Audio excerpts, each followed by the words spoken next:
Salut, c'est Sonia Shine. Bienvenue dans l'instant présent de Dieu avec la Rhapsodie des réalités. Comment est-ce que vous allez? J'espère que vous allez bien. Moi, je rends grâce à Dieu. Je suis très heureuse de vous retrouver encore pour ce dernier rendez-vous de la semaine. Rendez-vous de la parole de Dieu, bien sûr. La parole de Dieu contenue dans le livre Rhapsodie des réalités. C'est un livre auquel j'ai été en contact il y a des années de cela et qui m'a béni et qui continue de me bénir. Donc, j'ai décidé de partager les contenus de ce livre-là afin que vous aussi, vous puissiez bénéficier de ces bénédictions-là. Aujourd'hui, c'est vendredi et nous avons un thème intéressant, un thème, je le dis toujours, tous les thèmes dont nous discutons, dont nous débattons ici à travers la Rhapsodie, ce sont des thèmes instructifs qui nous renseignent sur beaucoup de choses. Et aujourd'hui, le thème est intitulé comme suit. Un principe pour tous les hommes. L'écriture de base est tirée du livre de Romains chapitre 10, versets 9 à 10. Là, il est écrit, « Si tu confesses de ta bouche le Seigneur Jésus et si tu crois dans ton cœur que Dieu l'a ressuscité des morts, tu seras sauvé. Car c'est en croyant du cœur que l'on parvient à la justice et c'est en confessant de la bouche qu'on parvient au salut, selon ce que dit l'Écriture. » Il est important de noter que la Bible n'a pas dit « avec le cœur, les chrétiens croient ». Non, ça dit plutôt ceci, l'homme croit. C'est un principe pour tous les hommes, tous les êtres humains, peu importe qui ils sont, peu importe d'où ils viennent, ce qu'ils ont, ils ne peuvent croire qu'avec le cœur, l'esprit, oui. Je l'ai dit récemment dans l'une des rhapsodies de la semaine passée. Avec la parole de Dieu, ce n'est pas question de raison, de raisonnement. Non. Avec la parole de Dieu, c'est la foi d'abord. On croit avec son cœur, pas avec son intelligence. Si tu veux croire avec ton intelligence, mieux tu sois athée. Mieux tu ne crois pas. Parce que la raison va te faire douter de la parole. La Bible dit par exemple que la parole de Dieu, c'est un médicament pour notre corps. Mais quelqu'un qui ne croit pas, qui n'a pas la foi, il va penser que comment est-ce que la parole de Dieu peut être un médicament. C'est ça que vous faites et quand vous tombez malade, vous refusez de prendre des médicaments, vous refusez d'aller à l'hôpital, vous mourrez. La personne, dans une certaine mesure, a raison parce que quand on parle de la foi, la raison n'intervient pas. C'est l'Esprit de Dieu, c'est-à-dire que tu crois sans poser de questions, tu crois en quelque chose dont tu n'as pas forcément besoin de voir de tes propres yeux. Et pasteur poursuit en disant, c'est ainsi qu'on devient juste. Oui, tu crois dans ton cœur, tu deviens juste. Mais ce n'est pas tout. Chaque homme, femme, garçon, fille, qui soit né ou qui naîtra dans ce monde a été sauvé déjà par Jésus-Christ. C'est pour dire quoi ici? Parce qu'il est en train de nous faire comprendre que légalement, le salut est disponible pour tout le monde. Maintenant, il y a une condition. La condition, c'est de croire, c'est d'accepter ce sacrifice-là et de confesser Jésus-Christ comme ton sauveur et Seigneur personnel. Auquel cas, tu ne pourras pas être sauvé quand bien même que le salut est déjà disponible pour toi.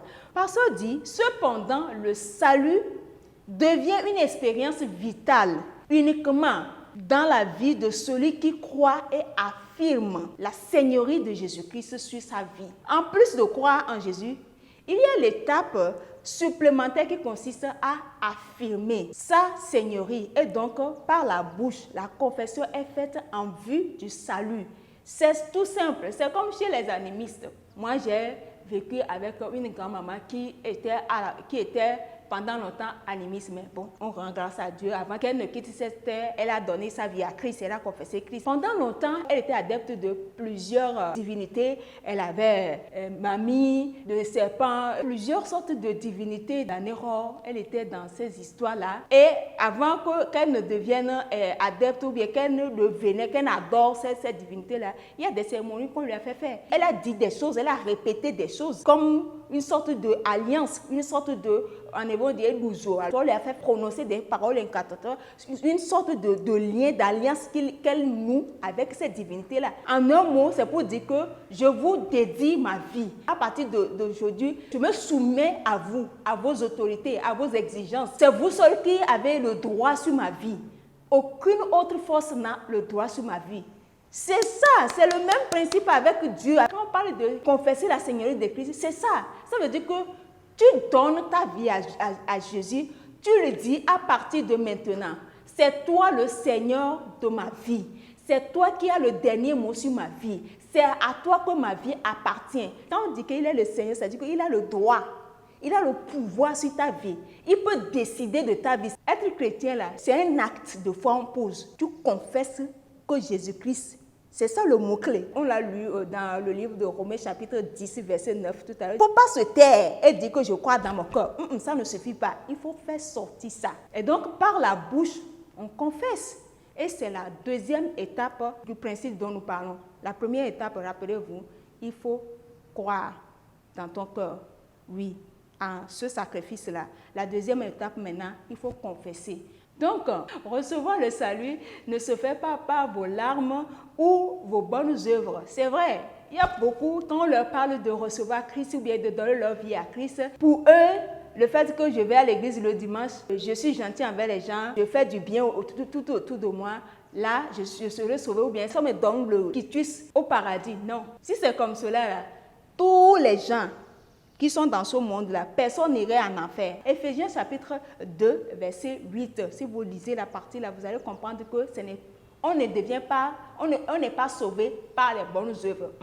Ce qu'on doit comprendre, c'est le salut, c'est un don gratuit de Dieu. C'est Dieu qui a décidé de nous sauver. Et on le reçoit rien que par l'affirmation de ces paroles que nous avons vues plus haut. Donc, une fois que vous croyez dans votre corps que Dieu a ressuscité Jésus d'entre les morts et que vous confessez de votre bouche qu'il est le Seigneur de votre vie, votre esprit renaît instantanément. Ça veut dire quoi? Ça veut dire qu'à l'instant où vous avez pour faire cet acte de foi-là, dans le règne de l'esprit, qu'est-ce qui se passe? Physiquement, rien n'a changé. Quand on dit naître de nouveau, c'est en réalité ça a fait avec l'esprit humain. La Bible dit que quoi? Que l'homme est un esprit.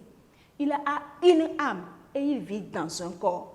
Donc quand on dit naître de nouveau, ça a à voir avec l'esprit de l'homme. C'est l'esprit de l'homme qui est recréé. Donc instantanément dans le règne spirituel, tu viens de naître de nouveau. Ça veut dire quoi? Ça veut dire que ton passé n'existe plus. Oui, on peut te voir. C'est la même Sonia, c'est le même Jean, c'est la même Sophie, mais dans le règne de l'esprit, quelque chose a changé. Tu viens de couper avec le diable. Tu viens de naître dans la présence de Dieu. Alléluia. Et à cet instant, qu'est-ce qui se passe? La Bible dit que notre ancienne nature, qui est une nature de pécheresse, est supplantée par la nature de Dieu, qui est la nature de justice. C'est en cela que la Bible dit que Dieu ne nous voit plus comme des pécheurs, mais comme ses justes. Donc, ce n'est pas du tout difficile de recevoir le salut. Pour recevoir le salut, c'est simple. Certains pensent qu'ils doivent d'abord expier leurs péchés. Non, ça ne se passe pas comme cela. On n'expie pas le péché, on confesse et Christ pour être en règle avec Dieu. Donc, pour finir, pasteur dit, votre propre sacrifice ne sera jamais suffisant. Il ne s'agit pas de vos bonnes actions. Il s'agit de votre foi en la mort et la résurrection de Jésus-Christ. Alléluia. Voilà, c'est ça qu'on doit retenir du thème aujourd'hui. Donc, nous allons prendre la prière, je dis et vous répétez après moi, s'il vous plaît. Cher Père, je te remercie pour la puissance de l'Évangile et ta grâce pour le salut qui est déversé sur toute chair. Même actuellement, il y a une grande moisson d'âmes dans le royaume, alors que nous, tes enfants, proclamons l'Évangile aujourd'hui, partout dans le monde, au nom de Jésus.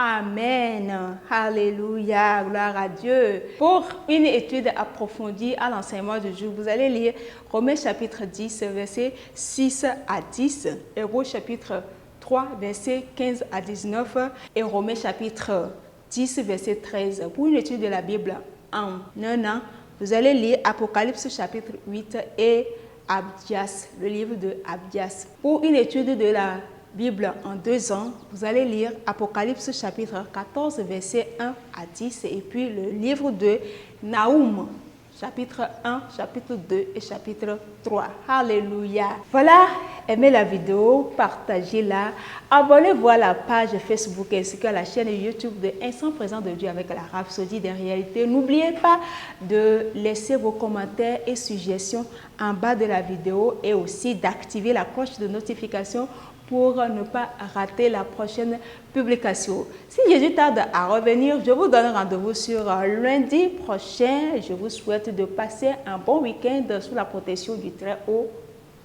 Au revoir.